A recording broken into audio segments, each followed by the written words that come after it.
Assalamualaikum. Salam sejahtera untuk kita semua. Perkenalkan, saya Vicentia Rani Purwandari, bertugas di SMA Negeri 1 Cikarang Pusat sebagai guru pengampu mata pelajaran Bahasa Inggris di kelas 10.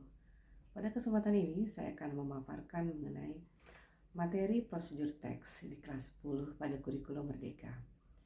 Procedure text is a text that give you instruction how to do or make something. Procedure text adalah salah satu jenis teks.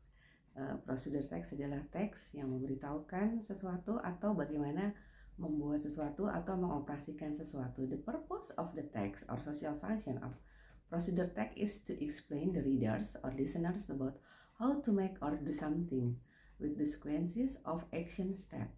Tujuan dari procedure text sendiri adalah menjelaskan kepada pembaca atau listeners bagaimana membuat atau mengoperasikan sesuatu dengan langkah-langkah yang jelas.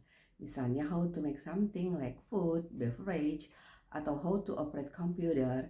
Structure of the procedure text is goal, purpose why you write down the text, apa tujuan dan apa isi teks yang kamu buat. Kemudian ingredients, equipment or tools adalah bahan atau alat yang dibutuhkan atau digunakan. Misalnya how to operate kamera berarti kamera yang dibutuhkan. How to operate cake berarti yang dibutuhkan adalah telur atau tepung.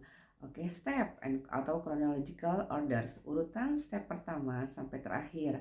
Misalkan langkah-langkah dari membuat bahan mentah menjadi bahan jadi, langkah-langkahnya seperti apa. Kemudian language focus, using simple present tense, using conjunction seperti first, second, then, finally, using command or imperative sentence atau kalimat perintah. The right command how to do something.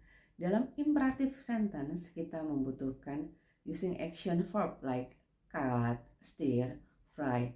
Dalam procedure text kita juga menggunakan adverb of time. Misalkan boil the water 2 minutes, 3 minutes. Demikianlah materi pemaparan tentang procedure text. Terima kasih.